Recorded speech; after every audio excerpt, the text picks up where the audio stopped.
Innal hamdalillah asyhadu an la ilaha illallah wa asyhadu anna Muhammadan abduhu wa rasuluh sallallahu alaihi wasallam la nabiyya ba'dah. Allahumma fasalli wa sallim ala Muhammadin wa ala alihi wa sahbihi ajma'in. Faya ayyuhal hadirun ittaqullah haqqa tuqatih wa la tamutunna illa wa antum muslimun. A'udzu billahi minasy syaithanir rajim. Bismillahirrahmanirrahim. Innamal mu'minuna alladzina idza dzukirallahu wajilat qulubuhum wa idza tuliyat 'alaihim ayatuhu zadatuhum imana wa ala rabbihim yatawakkalun.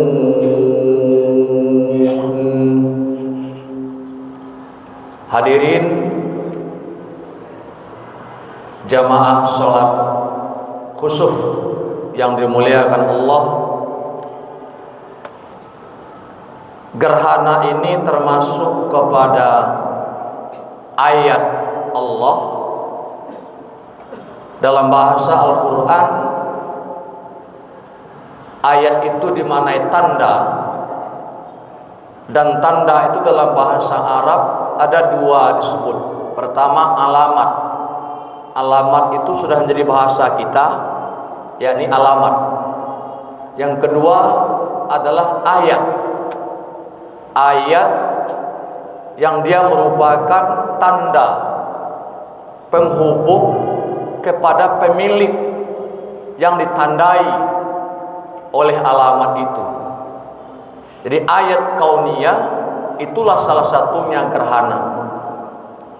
Jadi gerhana ini merupakan tanda, alamat, objek yang diberikan oleh Allah di muka bumi ini.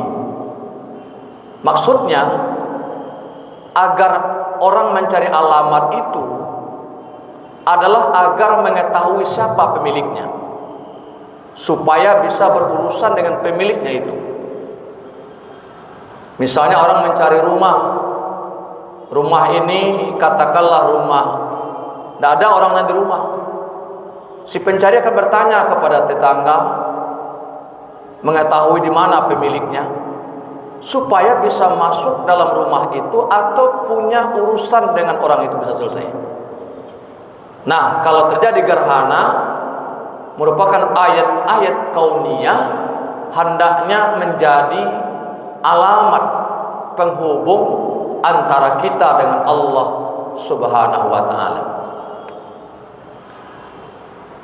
Karena gerhana ini merupakan takdir, keputusan Allah yang tidak bisa dicampuri oleh manusia. Waktunya tidak bisa dicampuri manusia, lamanya tidak bisa, kadar gerhana itu nggak bisa, bentuknya nggak bisa. Itu murni kekuasaan Allah Subhanahu wa ta'ala. Sekaligus menunjukkan peristiwa gerhana itu adalah bahwa Allah lah yang mau berkuasa di muka bumi ini. Mau alam semesta ini dibuat gelap, dibuat terang, dibuat bercahaya, terhalang dari cahaya, itu Allah yang punya kuasa.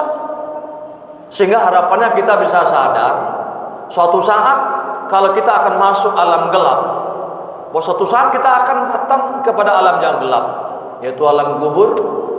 Disitulah kita menyadari bahwa Allah Subhanahu wa ta'ala mudah membuat alam ini menjadi gelap, alam ini menjadi terang, bercahaya, tidak bercahaya. Matahari dan bulan itu bisa tidak bercahaya sama sekali kalau sudah datang keputusan Allah Subhanahu wa ta'ala. Karena itu kaum muslimin, bahwa peristiwa gerhana matahari itu hendaknya menjadi evaluasi bagi kita dan menjadi persiapan kemudian tanda-tanda juga karena suatu saat kita akan masuk kepada alam yang gelap tanpa cahaya di dalamnya. Entah keberapa lama kita berada dalam kubur yang tidak ada cahaya sama sekali. Kalaulah manusia tidak terhubung dengan Allah ketika berada di dalam alam kubur, tentu betapa sulitnya, betapa susahnya perasaan mereka. Karena mata tidak berfungsi, telinga tidak berfungsi, tapi tidak ada yang berfungsi kecuali amal. Nah, kalau selama dia gelap, tidak dekat dengan Allah, tidak bersyukur kepada Allah, tidak beribadah kepada Allah, tentulah dia akan merasa susah payah pada saat berada pada alam yang gelap itu. Jemaah-jemaah rahimakumullah, iyyaka na'budu wa iyyaka nasta'in. Maka pernyataan seorang hamba itu ialah dia benar-benar memurnikan tauhidnya, menyembah kepada Allah, memurnikan ibadahnya semata-mata menyembah Allah Subhanahu wa taala. Karena Allah itulah Tuhan yang menguasai segalanya, menguasai hidup manusia, menguasai segala makhluk, menguasai segala tumbuhan dan semua yang ada di alam semesta ini. Karena itu apa harus kita lakukan? Ialah kita harus faza. Apa itu faza?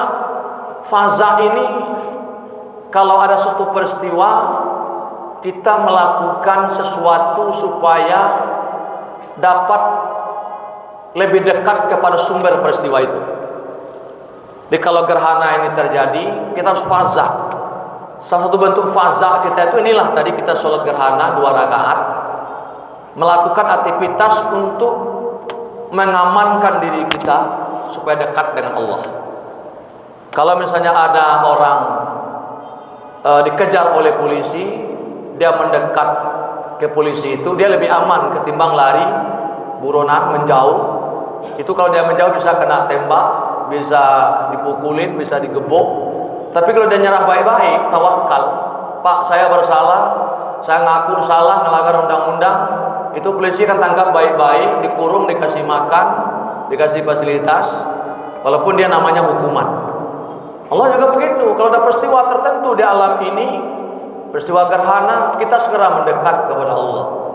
Jalur untuk mendekat itu inilah sholat, berkomunikasi dengan Allah Subhanahu wa taala. Betapa tadi kita membaca ayat Al-Quran, firman Allah menghubungkan antara peristiwa ayat kauniyah gerhana dengan aktivitas kita faza, sholat 2 rakaat, sholat gerhana dalam rangka mendekatkan diri kita kepada Allah Subhanahu wa taala. Yang keempat adalah hendaklah kita senantiasa menyadari tidaklah terjadi sesuatu peristiwa yang amat dahsyat di muka bumi ini kalau bukan untuk pelajaran bagi manusia. Pelajaran itu bisa bermakna sebuah tanda akan terjadi sesuatu, ataukah sebuah pertanda atas peristiwa yang terlaku oleh manusia sebagai musibah ataukah ujian.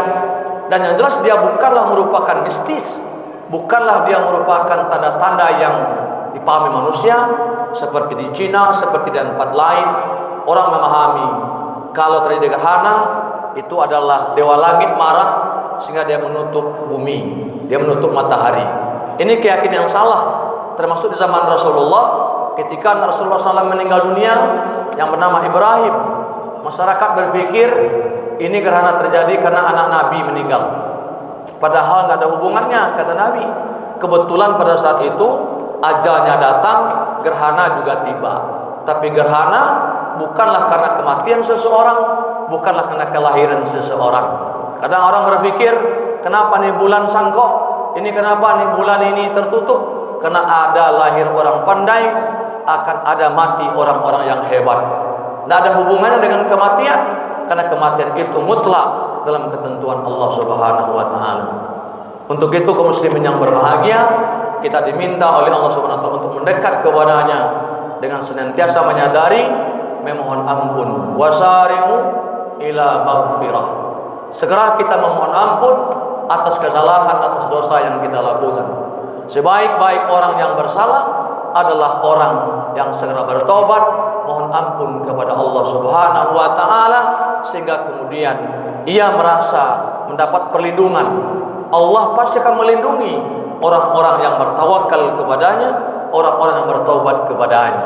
Maka taubat itu juga jalan untuk bisa mendapat perlindungan dari Allah di dunia dan di akhirat.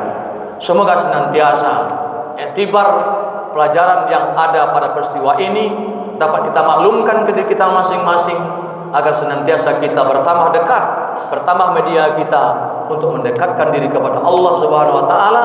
Setelah selama Ramadan, tambah sekarang peristiwa gerhana, besok kita salat Idul Fitri, kemudian entah peristiwa apa lagi yang akan terjadi. Yang pasti ialah hendaklah setiap peristiwa alam, peristiwa yang terjadi ini betul-betul membawa kedekatan kita kepada Allah Subhanahu wa taala. Marilah kita berdoa senantiasa semoga Allah mengampuni dosa-dosa kita. Allahumma ighfir lil mu'minina wal mu'minat wal muslimina wal muslimat al ahya'i minhum wal amwat. Rabbana faghfir lana dhunubana wa kaffir anna sayyi'atina wa tawaffana ma'al abrar. Rabbana zalamna anfusana wa illam taghfir lana wa tarhamna lanakunanna minal khasirin. Rabbana hab lana min azwajina wa dzurriyyatina qurrata a'yun waj'alna lil muttaqina imama. Rabbana wa atina ma wa'adtana ala rusulika wa la tukhzina yaumal qiyamah innaka la tukhliful mi'ad. Rabbana atina fid dunya hasanah wa fil akhirati hasanah wa qina azabannar. Walhamdulillahi rabbil alamin. Assalamualaikum